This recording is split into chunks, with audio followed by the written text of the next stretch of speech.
Deal. That was fantastic. And from a college football standpoint, hey, look on the bright side. We're all just a little bit smarter.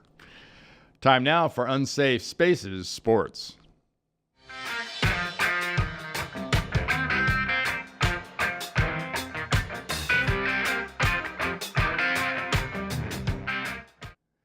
All right, Unsafe Spaces Sports.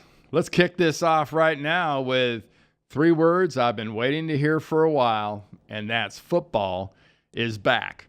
Well, one of the true ways to know that it's going to be back is when all these college conferences start having their media days again. That's all started every year by the SEC, followed by the Big Ten, the Big 12, the Pac-12, the ACC, all the conferences in the other 5, let's refer to them as, or as they say, the group of 5, all the way down through all ranges of college football. High school football will be cranking up pretty soon. People are reporting back to training camp in the NFL. Preseason games, the Hall of Fame game is right around the corner.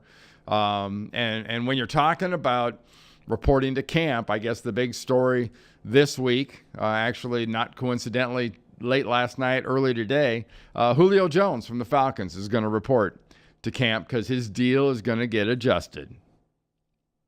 What do you know? He's actually going to make a little bit more money. Was guaranteed 10.5 this year. For most of us out here in the real world, can't really relate as to that not being enough, but he's getting more. And as always in sports, the squeaky wheel gets the grease. Well, one wheel that didn't get much grease this last weekend was Tiger Woods. Tiger Woods was pretty good, but when it really counted, again, he didn't produce. He had double bogeys. At one point, he actually led the British Open. But Francesco Molinari, the first Italian to ever win a major in major golf, came through and won the Open Championship. He is now the championship golfer.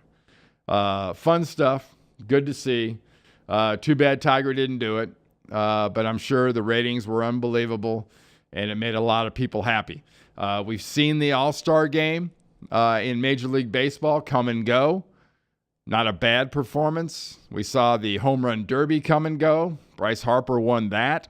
Always interesting to see a guy be recognized as an All-Star that's batting .215 and then praise him and honor him for doing something that, you know, I don't know. Probably guys off the street could hit home runs. But when it comes to action in Major League Baseball, this picture sums up my feelings pretty well as to what we're getting out of baseball at this point when we get into about the 100-game threshold. A lot of snoozing, a lot of snoring. But look on the bright side for those of you out there that are NHL and NBA fans, because, yes, they're coming back. About 71 days till the puck drops in the NHL. So you can usually subtract about 10, 14 days off of that, and that's when the NBA will be going to their training camps. Right about the end of the NFL training camp is when NBA goes into their camps and start playing their utterly meaningless preseason games, which are only slightly less utterly meaningless than the NFL preseason games.